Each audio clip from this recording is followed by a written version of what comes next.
로마를 멸망시킨 것은 인플레이션이었습니다. 그 시작은 네로 왕자가 로마의 대화제 재건을 위한 자금 충당으로 시민들 몰래 금화와 은하에 구리를 섞기 시작한 것이었습니다. 그 이후 은본위제를 시행하는 중국과의 교역에 지중해의 은을 지속적으로 지불해 로마는 은이 부족해졌고, 이를 해결하기 위해 후대 황제들이 계속해서 은하의 은 함유량을 떨어뜨렸죠. 결국 이 사실을 알게 된 로마 시민들은 자국의 화폐가 자신들의 자산을 저장하고 지켜줄 것이라는 신뢰가 사라져 데나리우스를 버리고 물물교환하기에 이르렀습니다. 이러한 화폐 가치 하락은 팍스 로마나라 불린 로마의 태평성대 기간에도 지속되었습니다. 21세기의 로마라 일컬어지는 미국이 과연 이 길을 따라 걸을까요? 코로나 이전에도 이미 미국은 겉으로는 강달러를 외쳤으나 실은 약달러 정책에 일관하고 있었습니다. 100년 전의 달러는 현재까지 95%의 가치를 잃어버렸죠. 로마의 데나리우스가 95%의 가치를 잃어버리는 데에는 200년이나 걸렸지만 달러는 단 100년밖에 걸리지 않았습니다. 케인즈의 유효 수요 이론에 따르면 상위 10%가 전체 소득의 50%에 다다를 때 금융위기가 터집니다. 즉 전체 인구가 10명이라 할 때 단 한 명이 나머지 9명이 버는 돈보다 더 많이 벌 때 금융위기가 발생한다는 것이죠. 일반적으로 소득이 늘면 소비도 늘지만 소비 증가율은 소득 증가율보다 낮다는 점, 다시 말해 더 많이 벌수록 그만큼 소비를 해야 하지만 보통은 자산을 축적하는 경향이 있다는 것을 지적하는 것입니다. 상위 10%에 부가 쏠리게 되면 전체적으로 소득이 비슷한 상황보다 아무래도 소비를 덜 할 수밖에 없게 되며 이것은 시장에 풀리는 돈이 부족해지게 만듭니다. 이렇게 유효 수요가 부족해지면 결국 그만큼 기업들은 생산을 줄이게 되며 실업으로 이어집니다. 케인즈는 이러한 현상을 예측해 자본주의는 반드시 정부가 세금을 감면하고 지출을 늘려 각 경제 주체를 지키는 인위적인 개입을 해야 하며 수요 팽창 정책을 펼쳐야 한다고 말했죠. 경제위기는 유효 수요가 부족해지기 때문에 생긴다는 케인즈의 의견 외에도 밀턴 프리드먼은 금융권에 대한 신뢰가 추락하면 은행으로부터 예금액을 인출하는 뱅크런 현상이 만연해져 금융위기가 찾아온다고 주장했습니다.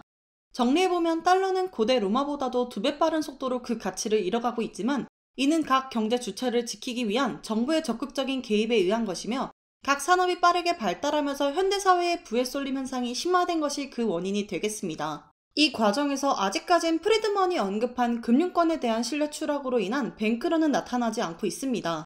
그럼 미래는 어떻게 될까요?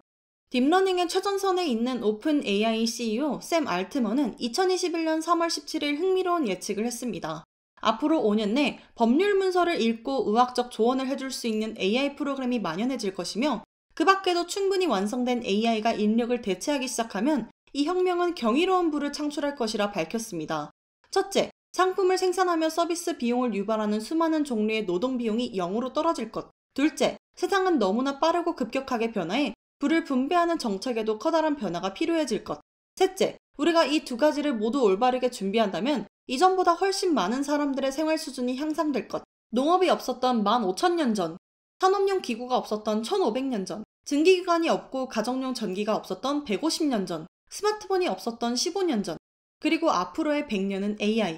그는 인류가 AI를 통해 앞으로 이룰 기술적 진보들은 우리가 처음 불을 지피고 바퀴를 발명해낸 이후 이루어낸 그 모든 기술적 진보보다도 훨씬 더 클 것이라고 말했습니다. 인류와 인공지능이 비로소 대화를 할 수 있도록 그 포문을 연 GPT-3를 개발한 오픈 AI의 그가 말하는 것이기 때문에 일반적인 관측보다 그 무게가 더하는 부분입니다. 그는 앞으로의 부의 원천이 AI를 활용하는 기업과 한정적인 토지에서 나올 것이라 전망했고, 부의 쏠림 현상이 매우 극심해질 것이기 때문에 정치적으로도 미리 대응하는 것이 현명할 것이라 말했습니다. AI를 활용하는 기업과 부동산이 앞으로의 인공지능 시대의 지배적인 부의 원천이 될 것이기 때문에 이에 세금을 부과하는 방식으로 자본주의를 수정해야 한다는 것이죠. 먼저 국가적으로 아메리칸 에쿼티 펀드를 운용해 18세 이상의 모든 시민들이 연간 배당금을 달러와 기업 주식으로 받아 교육, 의료, 주택 매매, 회사 설립 등에 돈을 쓰도록 하자고 제안했습니다.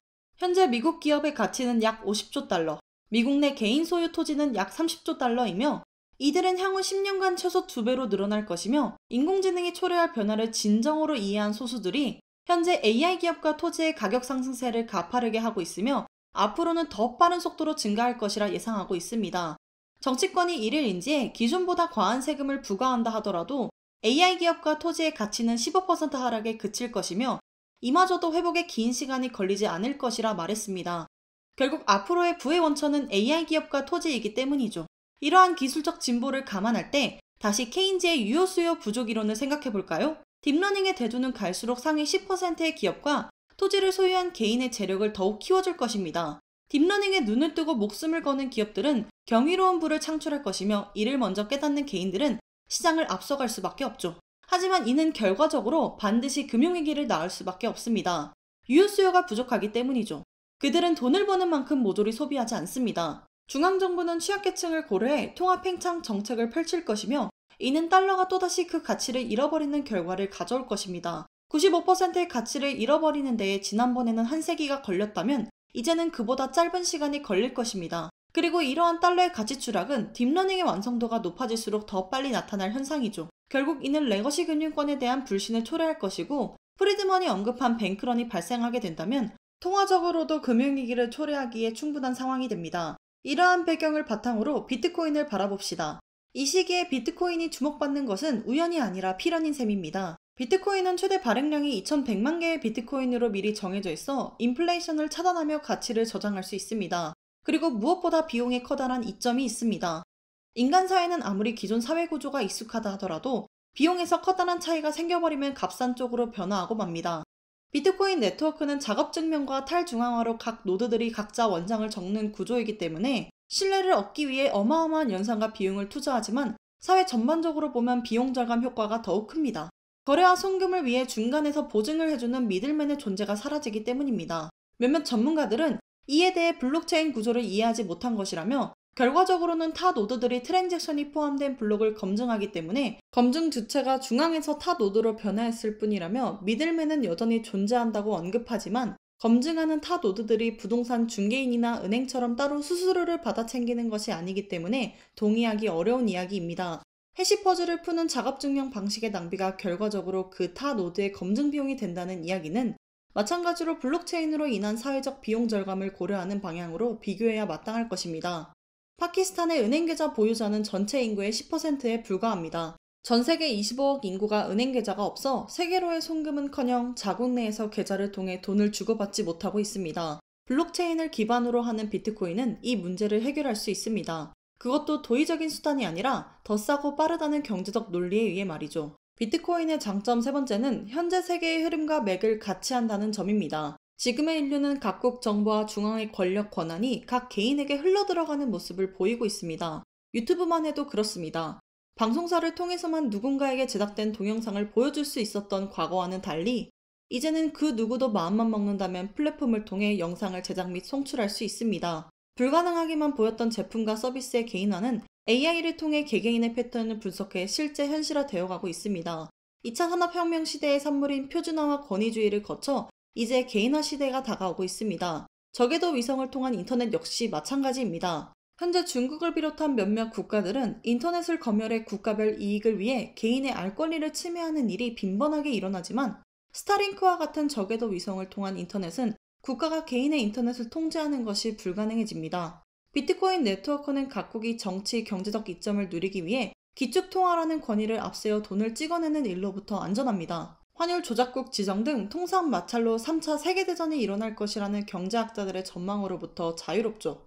과거에는 국가가 화폐를 관리했다면 각 사회 구성원이 참여해 그 안에서 합의를 도출하는 거버넌스가 화폐의 미래를 결정합니다. 일본의 잃어버린 20년, 엔화의 몰락, 중국을 흔들기 위한 금 가격 폭락 등의 사건에는 달러와 미 채권의 가치를 지키기 위한 유대인들의 보이지 않는 손이 작용한 일이었습니다. 달러와 미 채권을 위협하는 새로운 존재들은 늘 그들의 표적이 되었고 다양한 방법으로 공격해 무너뜨렸습니다.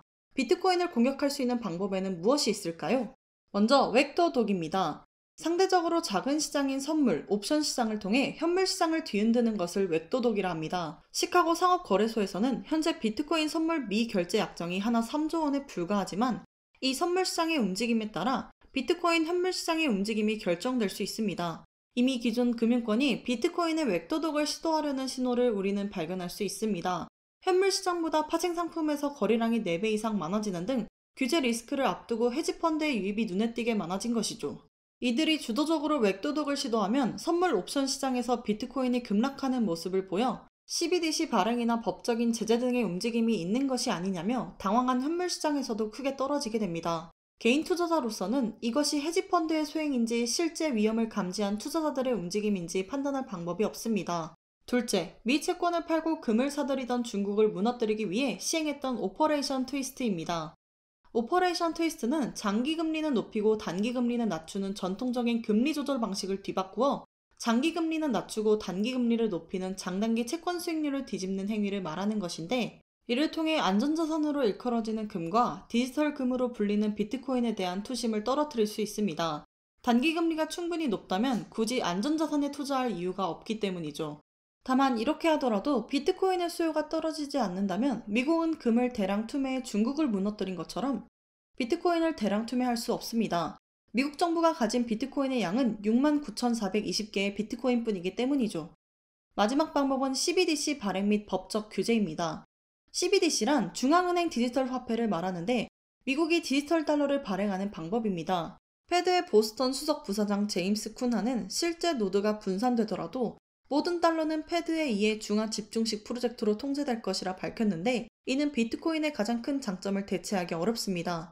비트코인은 인플레이션으로부터 안전하게 가치를 저장하며 모든 노드가 화폐를 공동으로 관리하는 블록체인 거버넌스 형태를 갖춘 것이 가장 큰 의미를 갖는 화폐입니다. CBDC는 결국 또다시 탈중앙화가 아니라 중앙 집중적인 방식을 택한 무늬만 암호화폐인 달러 그 자체인 것입니다. 유럽의회 보고서는 CBDC에 대해 국가 주관적이며 탈중앙화 암호화폐와는 근본적으로 다르다고 언급했습니다. 아이러니하게도 비트코인과 CBDC는 애초에 다른 물건이면서 경쟁 상대인 셈입니다. 결국 가장 큰 리스크는 각국 정부입니다. 이들이 CBDC를 발행해 안정적으로 시스템을 구축하기 전까지는 헤지펀드들이 비트코인의 변동성을 이용해 큰 수익을 노릴 수 있으며, 비트코인과 기존 금융권이 공존할 수 있을지, CBDC 발행 혹은 안정화와 동시에 비트코인을 인도처럼 금지할지는 알 수 없습니다. 하지만 지속적으로 미국의 채권 가격이 떨어져 채권 수익률이 계속해서 오른다면 예전과는 달리 무력해진 일본은행이 미국에 쏟아지는 채권을 다 받아내기는 어렵기 때문에, 이에 따라 채권으로 가야 할 자금들이 시장에 풀리게 되면 결국 인플레이션이 문제가 될 수밖에 없습니다. 연준이나 미 정부 입장에서도 비트코인을 금지하기보다 하나의 선택지가 될 수 있다는 것이죠. 이들 역시 인플레이션의 폭탄을 해결하지 못한 채 떠안고 있기 때문입니다. 이 외에도 해시파워 51%를 확보해 악의적으로 시스템을 공격하는 51% 공격도 비트코인의 한 리스크입니다. 51% 공격이란 비트코인 네트워크 해시파워, 즉 전체 채굴 연산력의 과반 이상인 51%를 확보해 지속적으로 새로운 블록을 기록하는 권한을 독점해 블록 내 원치 않는 트랜지션을 거부하는 등의 공격을 말합니다. 이렇게 되면 타 비트코인 소유자들이 거래를 하고 싶어도 할 수 없게 막아버리거나 위변조된 트랜지션이 포함된 블록체인을 채택하도록 할 수 있습니다. 2020년 4월까지도 국가별 비트코인 해시파워를 살펴보면 중국이 1위로 65.08%, 미국은 2위 7.24%에 불과했습니다. 전체 노드의 51%를 확보하는 것이 아닌 해시파워 기준 51%만 확보하면 되는 일이기 때문에 얼핏 생각하기에 중국이 비트코인 시스템을 그들이 원하는 대로 공격할 수 있어 보입니다. 지금까지 왜 51% 공격이 일어나지 않은 것일까요? 답은 단순합니다. 이는 비용이 굉장히 많이 드는 일이며 그들이 가만히 채굴만 해도 알아서 수익을 창출할 수 있는데, 그들 스스로 비트코인 시스템을 공격해 비트코인의 이미지를 추락시킬 이유가 하나도 없는 것이죠. 하지만 이는 지속적인 위협이 될 수밖에 없습니다. 그렇기 때문에 비트코인에 투자하는 것은 대단히 위험한 일이었죠. 하지만 세계의 흐름이 급격하게 변화하고 있습니다. 먼저 더 많은 노드들이 비트코인 네트워크에 참여하면서 해시파워가 계속해서 높아지고 있습니다. 이는 거꾸로 말하면 51% 공격에 드는 비용이 기하급수적으로 높아지는 것을 의미합니다. 아이러니하게도 비트코인의 해시레이트가 낮고 비트코인의 값이 싸던 시기보다 해시레이트가 지속적으로 오르는 현재 이 시기가 더 안전한 투자가 된다는 것입니다. 비트코인의 규모가 더욱 커질수록 유대인들이 웹도덕으로 현물시장을 뒤흔들기 어려워지며 중국을 비롯한 어느 악의를 가진 집단이 비트코인 시스템을 공격하기 어려워진다는 것을 의미합니다. 더 큰 시야로 다시 한번 살펴보면 앞서 우리가 다룬 것처럼 앞으로 1세기 동안 일어날 기술적 진보는 인류가 지금껏 이룬 그 모든 것을 더한 것보다도 클 것이며, 인공지능의 대두로 몇몇 기업과 미국과 중국에 더 경제력이 쏠리는 현상이 나타날 것입니다. 이는 기존 화폐 구조로는 반드시 인플레이션이 나타날 수밖에 없죠. 물론 미중 및 AI 기업들이 우주산업에 대규모 투자를 해 시장에 충분히 돈이 돌게 된다면 경제 위기를 늦추는 데 일조할 것입니다. 하지만 이마저도 근본적인 해결 방법은 아닙니다. 또 국가가 인터넷을 검열하고 화폐를 관리하던 시대에서 개인이 정부의 개입 없이 자유롭게 인터넷에 접속할 수 있으며, 심지어 화폐까지 블록체인 거버넌스를 통해 관리하고 포크로크 개선까지 이뤄낼 수 있게 되어가고 있습니다. 어쩌면 우리가 늘 입에 담았던 인더스트리 4.0, 4차 산업혁명의 진정한 의미가 중앙에 쏠렸던 권한과 권력을 인류 개개인이 이어받는 기술혁명이 될 수 있을 정도로 말이죠.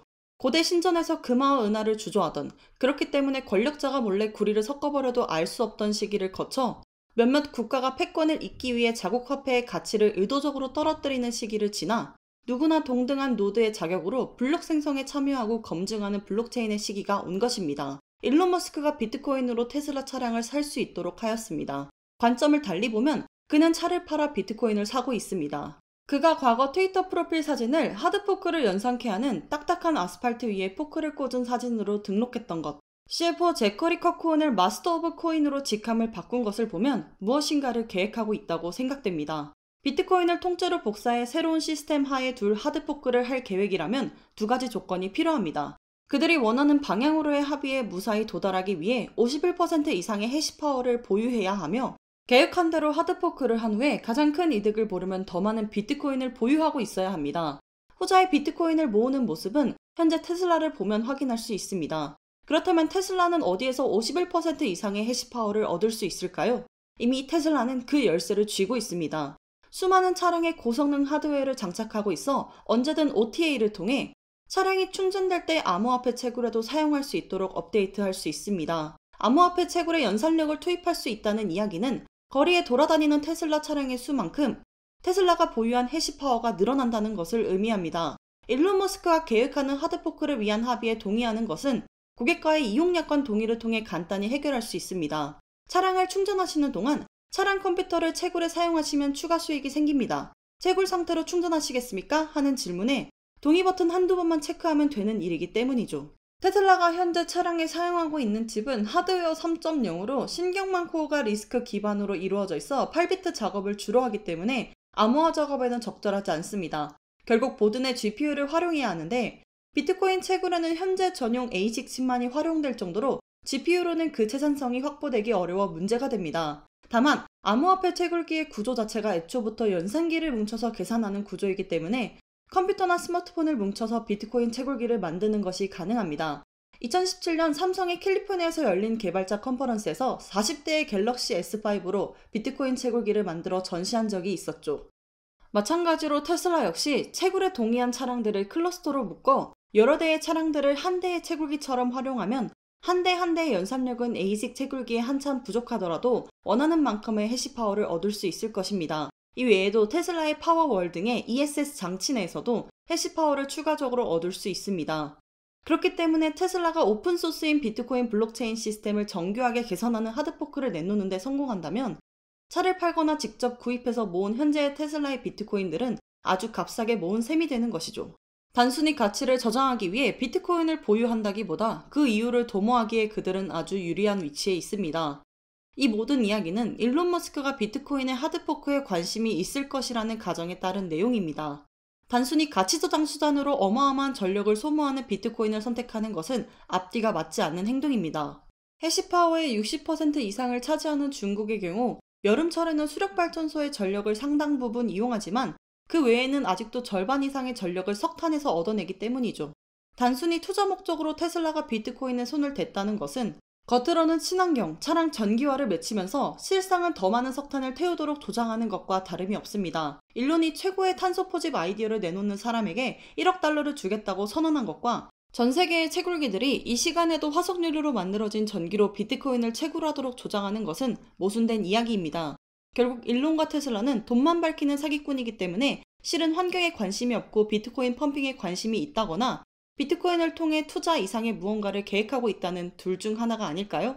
아마존이 HTTP 프로토콜로 성장하고 구글이 SMTP로 성장했다면 새로운 기업들은 이 블록체인을 HTTP, SMTP에 이은 차세대 인터넷 프로토콜로 인식해 성장할 수 있을 것입니다. 택시 운전사를 대체하는 것이 딥러닝이라면 우버를 대체하는 것은 블록체인입니다. 개별 노드를 대체하는 것이 딥러닝이라면 중앙부를 대체하는 것은 블록체인입니다. 비트코인은 화폐로 사용하기에는 아직 단점이 많습니다. 현재의 딥러닝도 인력을 대체하기에는 아직 단점이 많습니다. 일론과 테슬라는 이를 개선하기 위해 뛰어든 것이며 백색나무는 이들이 투자자가 아니라 기술자로 보입니다. 인공지능을 핵무기처럼 위험기술로 지정하고 기술적 진보를 막기에는 이미 늦었습니다. 블록체인을 가로막고 과거로 회귀해 중앙의 권력을 쌓는 일은 시대적 흐름을 거스르는 행위가 될 것입니다. 그리고 그 한가운데 있는 것이 비트코인입니다. 시청해주셔서 감사합니다.